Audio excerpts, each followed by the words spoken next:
demand-driven metabolism. Why 3G of pyruvate won't rev up a couch potato. Your cells are like a precisely tuned factory, only cranking out ATP, the cellular energy currency, when there's work to do.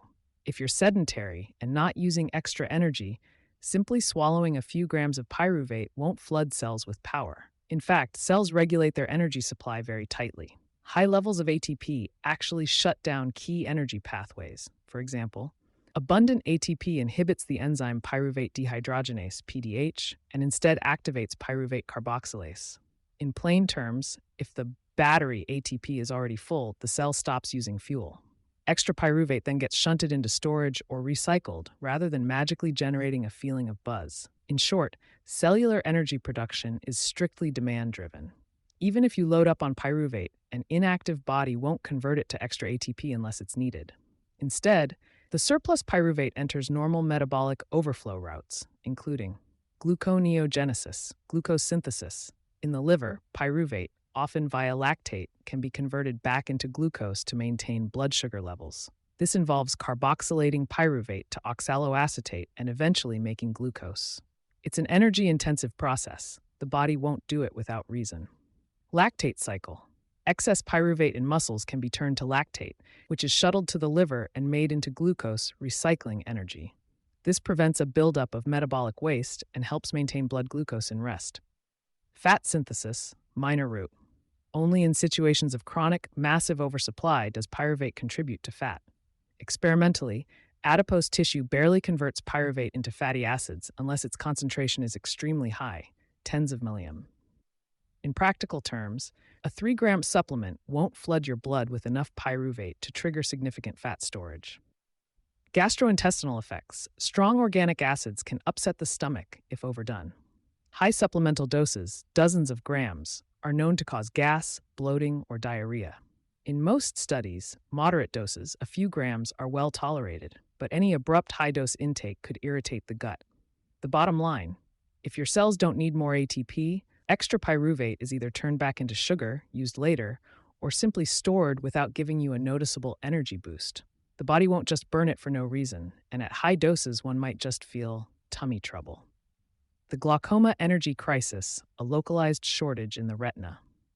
In glaucoma, the optic nerve, built from retinal ganglion cells, RGCs, faces a unique energy bottleneck.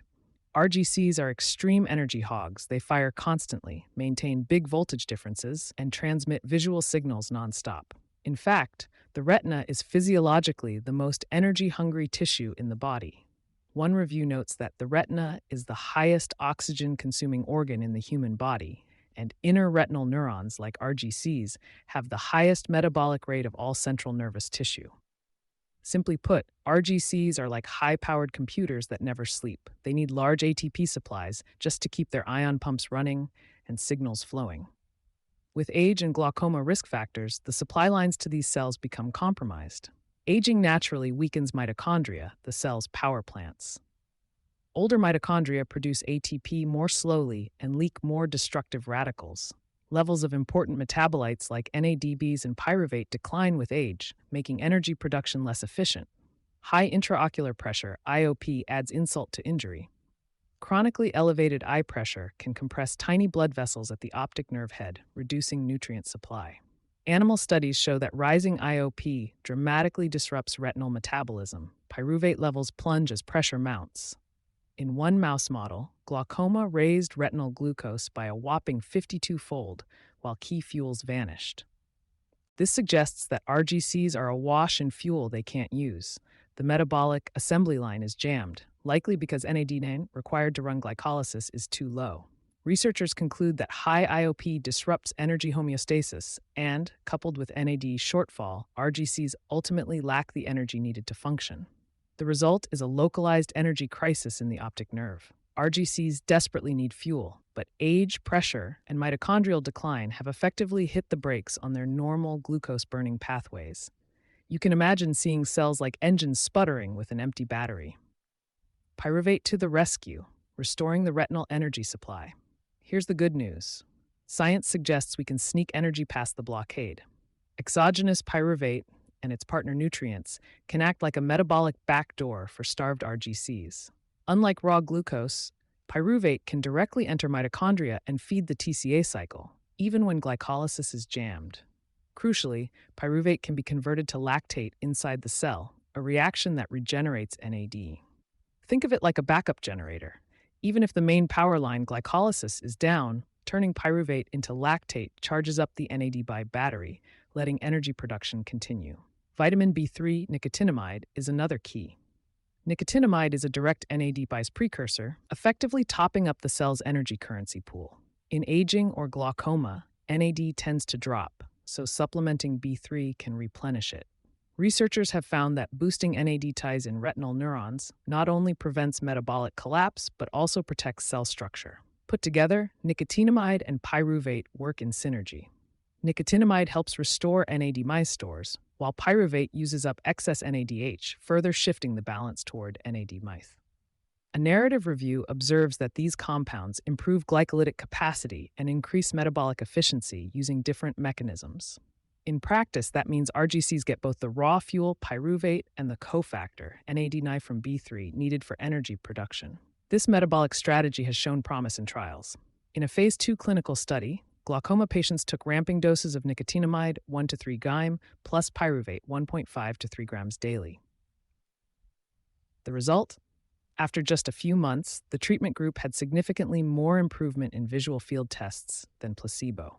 It suggests the combined therapy gave RGCs enough boost to temporarily improve their function, even though pressure wasn't lowered. On a cellular level, other studies back this up. For example, supplementing pyruvate alone in mouse glaucoma models strongly protected RGCs from damage. And Tribble et al. Showed that nicotinamide alone reversed the disturbed metabolic profile caused by high IOP, breathing new life into mitochondrial ATP production. Taken together, the data support the idea that feeding mitochondria directly and restoring NAD can bypass the glaucoma-induced block in retinal metabolism. The activity gap: who gains more, active or sedentary? An intriguing wrinkle is that your fitness level might sway the benefit of these supplements. On one hand, exercise training itself boosts metabolism. In untrained adults, even 10 weeks of resistance exercise raised muscle NAD mice and NADH levels. Physically active people tend to have more robust mitochondria and better circulation in general. Some studies hint that intense exercise can increase retinal blood flow, e.g., raising deep capillary density after training, although the retina also tightly self-regulates its flow. In any case, an active body is usually more efficient at handling metabolic fuels. So you might assume the fittest person gets the most out of a supplement, but the opposite could be true for the eye. Paradoxically, a sedentary person may experience a larger retinal benefit. Here's why. If you're already highly active, your baseline NADH balance and mitochondrial health are relatively good. Extra NADMI and pyruvate might just top off what's already sufficient. In a sedentary older person, however, baseline NAD-MICE is lower and mitochondria are less responsive. Supplying these building blocks could produce a bigger marginal improvement. Think of it like watering a plant. A well-irrigated garden, a fit person, only needs a little extra water to stay green. A withering plant, sedentary person might revive dramatically when finally given water. Similarly, if your optic nerve has been chronically underfueled, adding pyruvate and B3 could jumpstart metabolism more noticeably than in someone whose cells were already near optimal. That said, fitter individuals may tolerate the treatment better systemically. Indeed, high doses of any supplement can cause gastric upset. An active person's better blood flow and gut motility might reduce such side effects. In contrast, a sedentary person might find high supplements harder on the stomach, simply because the body is less used to metabolic stress. So there is a trade-off. The systemic absorption might favor the active, while the localized retinal rescue might favor the inactive. These ideas are still hypotheses. Clinical trials so far have not separated results by exercise habits, but understanding the activity gap could one day help tailor strategies. Perhaps a less fit glaucoma patient stands to gain more eye protection from metabolic supplements, whereas a highly fit patient's regimen might focus on optimizing blood flow and diet. Looking ahead, this line of research opens exciting possibilities. It frames glaucoma not just as an eye pressure problem, but but as an energy deprivation disease in the optic nerve. Interventions that shore up cellular energy through nutrients like pyruvate and vitamin B3 could complement traditional pressure-lowering treatments. Early human trials already hint at visual benefits. Future long-term studies will test whether this strategy can slow loss of vision. If so, combining metabolic support with a healthy lifestyle might become a standard way to protect aging eyes. All links to sources are available in the text version of this article. You can find the full article at visualfieldtest.com. Thanks for listening. To check your visual field, click the link at the bottom of this article or visit visualfieldtest.com.